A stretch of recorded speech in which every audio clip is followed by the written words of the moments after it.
সকলকে নমস্কার। আজকে আমরা যে বিষয় নিয়ে আলোচনা করব তা হলো আহার অর্থাৎ ভোজন। আমরা অনেকেই ডায়েট চার্ট অর্থাৎ আমাদের কি রকম খাদ্যাভ্যাস দৈনন্দিন রাখা উচিত আমরা এই নিয়ে বিভ্রান্ত হই। বিভিন্ন ডায়েটিশিয়ানের সাথে, যারা নিউট্রিশিয়ানস আছে তাদের সাথে যোগাযোগ করি। আমরা যে কোনো ডাক্তার কাছে যাই, জেনারেল ফিজিশিয়ান, কাউন্সিলর, অথবা সে হতে পারে সাইকোলজিস্ট, গ্রাফোলজিস্ট, সে হতে পারে কোনো মাইন্ড হিলার। আমরা গিয়ে বলি সবই তো বুঝতে পারছি, কিন্তু এই মন স্থির হচ্ছে না, কি খাবো ডাক্তারবাবু সেটা বলে দিন।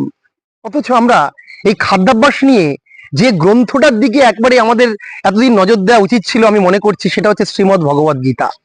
সেখানে 3 প্রকার যে আহারের কথা বলা হচ্ছে, আমরা সেই আহার সম্বন্ধে আজকে যদি অবগত হতাম, আমরা যদি শ্রীমদ্ ভগবদ গীতা সম্বন্ধে জানতাম, তাহলে কিন্তু আমাদের এই আহার নিয়ে সমস্যা হতো না। তা এই 3 প্রকার আহারটা কি? একটা হচ্ছে সাত্বিক আহার, রাজসিক আহার, তামসিক আহার। আমরা জানি শ্রীমদ্ ভগবদ গীতায় যে 18টি অধ্যায় আছে, তার মধ্যে একটি হলো কি না সপ্তদশ অধ্যায় শ্রদ্ধাত্র বিভাগ যোগ। সেখানে খুব সুন্দর 3 প্রকার আহারের কথা বলা হচ্ছে। তার মধ্যে এই 3 প্রকার আহার কি কি না সেখানে একটি শ্লোকের মাধ্যমে বলা হচ্ছে যে কি আহারস্ত্বপি সর্বস্য ত্রিবিধো ভবতি প্রিয়ঃ যজ্ঞস্তপস্তথা দানম তেষাম ভেদম ইমম শৃণু। অর্থাৎ কি বলা হচ্ছে না, আমাদের যে 3 প্রকার আহার সেটা বলা হচ্ছে কিনা আহারস্ত্বপি সর্বস্য, সকল ব্যক্তির 3 ধরনের আহার আমরা সাধারণত গ্রহণ করে থাকি। 3 প্রকার ভোজন খাদ্যাভ্যাস আমাদের আছে। আহারস্ত্বপি সর্বস্য ত্রিবিধো ভবতি প্রিয়, 3 প্রকার আমাদের প্রিয় আহার, যেটা আমাদের খুব ভালো লাগে। সেটা কি না, এখন সেই যে আহার, সেই আহার অনুযায়ী কিন্তু আমাদের যে যজ্ঞ অর্থাৎ আমাদের যে দৈনন্দিন কার্য, যজ্ঞ বলতে এখানে কাজকর্মকে বলা হচ্ছে, যজ্ঞ তপঃ তপস্যা, আমাদের দৈনন্দিন যে আচরণ, আমাদের যে রেগুলার অ্যাক্টিভিটিস সেগুলো, এবং দানম, আমরা মানুষজনকে যে দান করব, আমরা দৈনন্দিন যে কাজ মানুষকে জনকে যে স্যাক্রিফাইস করব, ইত্যাদি সমস্ত কিছু যজ্ঞ তপস দানম, এই 3টে জিনিসও কিন্তু এই 3 প্রকার আহারের উপরে কিন্তু ডিপেন্ড করে। সেটাই বলা হলো তেষাম ভেদম ইমম শৃণু। 3 প্রকার আহারের উপরে কিন্তু আমাদের জীবন, দৈনন্দিন জীবন, আমাদের যে যে রেগুলার স্ট্রাকচার, আমাদের যে দৈহিক মানসিক যে স্ট্রাকচার, সেটা কিন্তু অর্থাৎ দৈহিক এবং মানসিক যে বিকাশ তা কিন্তু হয়ে থাকে। এখন এই 3 প্রকার আহার কি না, প্রথম হচ্ছে সাত্বিক আহার। এই সাত্বিক আহার কি কি না সেটা বলা হচ্ছে কি আয়ুস্বত্ব বলারোগ্য সুখ প্রীতি বিবর্ধনঃ রস্যা স্নিগ্ধা স্থিরা হৃদ্যা আহারঃ সাত্বিক প্রিয়ঃ আহারঃ সাত্বিক প্রিয়ঃ। কিরকম না, আয়ুস্বত্ব বলারোগ্য, যে আহারগুলো গ্রহণ করলে আমাদের আয়ু বর্ধিত হবে, আমরা দীর্ঘদিন ধরে খুব সুখে বাস করতে পারবো। সুখ প্রীতি বিবর্ধনা, প্রথম হচ্ছে এই আহার গ্রহণ করলে কি হবে, আমাদের সুখ, আমাদের প্রীতি, আমাদের কিন্তু আনন্দ হবে। সুখ প্রীতি বিবর্ধনা, আমার আনন্দ হবে। কিরকম আহার না, যেগুলো আয়ু বর্ধক, আয়ু প্রীতি বিবর্ধনা, আয়ু আয়ু স্বত্ব বলা আরোগ্য, আমাদের বল শক্তি উজ্জ্বল হবে, আরোগ্য, আমরা আমাদের রোগ ব্যাধি হবে না, এরকম আহারকে বলা হচ্ছে সাত্বিক আহার। সেগুলো কোনগুলো, যে আহারগুলো হচ্ছে রস্যা অর্থাৎ রস, যেমন ফলের মধ্যে প্রচুর রস আছে, এগুলো সাত্বিক আহার।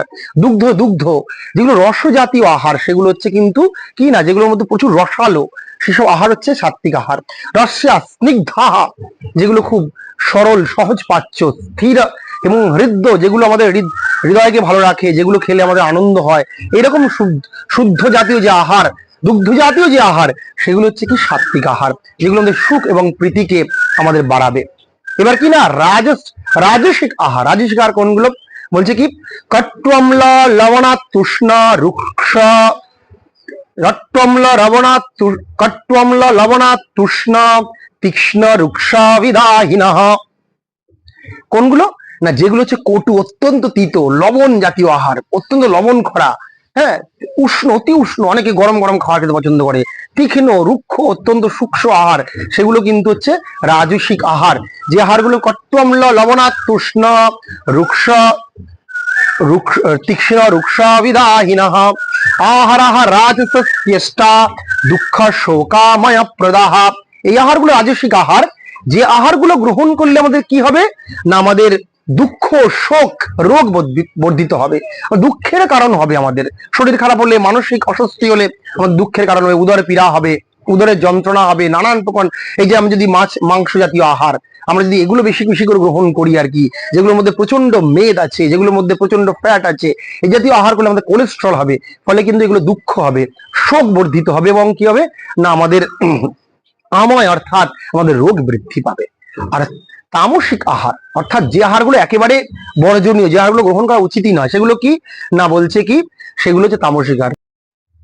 यातयामं गतरसं पूति पर्यूषितं च यात् उच्छिष्टामपि चामेध्यं ভোজনম তামস প্রিয়ম। ইয়াতয়ামম অর্থাৎ যে খাবারগুলো আগের প্রহরে রান্না করা হয়েছে, ইয়াতয়ামম গতরসম যে আহার নিরস, পুতি অত্যন্ত দুর্গন্ধযুক্ত, পরিযুষিতম অর্থাৎ পূর্বদিনে রান্না হয়েছে আজকে খাওয়া হচ্ছে বাসি, এই আহারগুলো পুতি পরিযুষিতম চাইয়াত আর কি উচ্ছিষ্টমপি চামেধ্যম, এবং যে খাবারগুলোর মধ্যে একেবারেই মেদ নেই, মানে কোন রকম পুষ্টিগুণ নেই, আর উচ্ছিষ্ট আহার অপরের এঠো আহার, এগুলো কিন্তু কি বলছে যে আহার ভোজনম তামস প্রিয়ম, এগুলো হচ্ছে তামস ব্যক্তিদের প্রিয় তামসিক আহার। এই আহারগুলো কিন্তু একেবারেই ভোজন করা উচিত নয়। তা আমরা আজকে এই শ্রীমদ্ ভগবদ গীতার এই যে সপ্তদশ অধ্যায় শ্রদ্ধাত্র বিভাগ ও যোগ, এখানে 3 প্রকার আহারের কথা জানলাম। আমরা যদি এই 3 প্রকার আহারকে মেনে চলি, যে আমাদের বেশি বেশি করে সাত্বিক আহার অর্থাৎ যে আহারগুলো অত্যন্ত রসালো, আয়ুষ সত্য বলা আরোগ্য, যে আহারগুলো খেলে আমরা বল পাবো, আরোগ্য হবে, আমাদের আয়ু বর্ধিত হবে, সুখ প্রীতি বর্ধিত হবে, এইরকম রসালো আহার, যেগুলো হচ্ছে পুষ্টিযুক্ত আহার, দুগ্ধ জাতীয় আহার, এগুলো কিন্তু আমাদের বেশি বেশি গ্রহণ করা উচিত। এবং প্রয়োজনে আমাদের প্রোটিনের জন্য আমাদের কিন্তু কি না যেগুলো কট্টম্ল লবণাৎ তুষ্ণ রুক্ষ তীক্ষ্ণ রুক্ষ বিদায়িনঃ, এই আহারগুলো অল্প অল্প করে আমাদের প্রয়োজন অনুযায়ী ভোজন করতে হবে, যেটা বলা হচ্ছে এগুলো হচ্ছে রাজসিক আহার। আর তামসিক আহারগুলো কি কি না যেগুলো হচ্ছে বাসি, একেবারে অপরের এঠো, হ্যাঁ অত্যন্ত দুর্গন্ধযুক্ত, এগুলো আমাদের বর্জন করতে হবে। আমরা আজকে শ্রীমদ্ ভগবতের গীতার মাধ্যমেই 3 প্রকার আহারের কথা জানলাম। আমরা এইভাবেই যদি আমাদের দৈনন্দিন খাদ্যাভ্যাসকে গড়ে তুলতে পারি, আমরা কিন্তু আনন্দে এবং সুখে থাকতে পারবো। সকলকে অনেক অনেক নমস্কার, ভালো থাকুন, সুস্থ থাকুন।